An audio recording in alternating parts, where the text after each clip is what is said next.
18 years ago, when I started practice, I had the opportunity to spend time with patients, and we came out with meaningful results. And both patients and the physician felt great about the interaction. Today, it's a completely different story. Patients don't feel heard. They feel that health care and health insurance costs have skyrocketed, which they have. The red tape in which they have to operate, as well as physicians have to operate, is immeasurable. Third parties like insurance company, government programs, and federal mandates are getting in the way. They're telling physicians what to do, and they're telling patients what they can and cannot have. On a day-to-day basis, there's a lot of background noise and things that interfere with our thought processes and how we interface with patients. And those noises are coming in from other third parties that just take away from the art of what we do. It creates mental noise, it creates frustration, interferes with your ability to concentrate, sometimes even disrupts your ability to spend some time with and develop the level of relationship you want to develop with the patient. I think a lot of it has to do with a failure to really understand the importance of the doctor-patient relationship and how that really impacts patient outcome. And you start thinking in terms of centrally planning and controlling from the top down.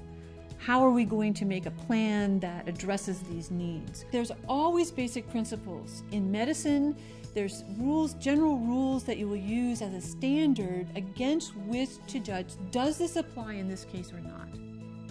And what we want as physicians is to be able to take those general rules and the advice of all the science that comes behind them, all the evidence that comes behind them, and use our professional judgment to say, does this apply in this particular patient? Is this really what's in this particular patient's best interest at this moment in time?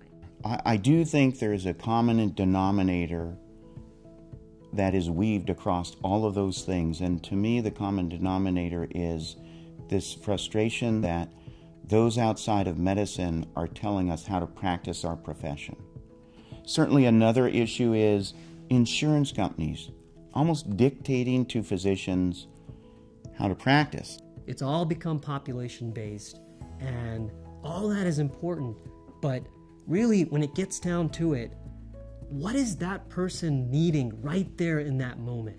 What's the unique situation? And how can I meet that in that moment, right there and then? That's the healing relationship. Two unique human beings that can't be distilled down into some cookbook medicine. Evidence-based, yes. Evidence-informed, not evidence-enslaved. The foundation of medicine is the patient-doctor relationship. And the patient-doctor relationship is built on trust. And trust is built on love.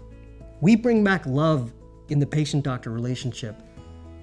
We restore the foundation of medicine.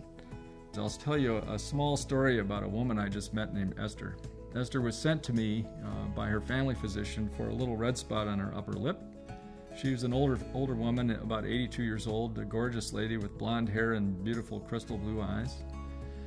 And I walked into the exam room and introduced myself and said, "Well, I see your doctor sent you for this spot on your lip." And she said, "Well, that was there about 2 weeks ago and it's really mostly gone now." And she was quiet, and I could tell there was something else. So I just sat for a second, and she said, "You know, my husband died 3 months ago." And I said, "Really? How long were you married?" And she said, 47 years. Then she started to cry, and she said, "You know, he was my best friend. And I haven't been able to tell anybody about this until you today. And that's why I came, not for my lip." If I had been distracted by a computer or an algorithm or not paying attention to Esther, I wouldn't have done anything for her. But she came and talked to me because I'm a doctor. She trusted me, and I listened. And it didn't take very long, but that's real. So the Let My Doctor Practice movement is actually a product of this summit. A forum where physicians could come together and engage in dialogue about the third-party intrusions into the practice of medicine, the disruption of the physician patient relationship. When I heard about the Let My Doctor Practice movement, and I was asked to be a part of it, I jumped at the chance. The focus of Let My Doctor Practice is to bring talented physicians together that are both passionate and frustrated, feeling the hurt and pain that patients feel every day, and helping not only to tell our stories, but to tell patient stories and help synthesize solutions that work for individual patients. What is keeping me involved in the Let My Doctor Practice movement, what inspires me personally, is the knowledge that the quality of healthcare in the United States is in progressive decline. And there are very specific issues that are dragging us down. The Let My Doctor Practice movement is systematically addressing each of those issues, identifying a problem, creating solutions for the problem, putting those solutions into action, and I believe that participating in the Let My Doctor Practice movement is the right thing to do.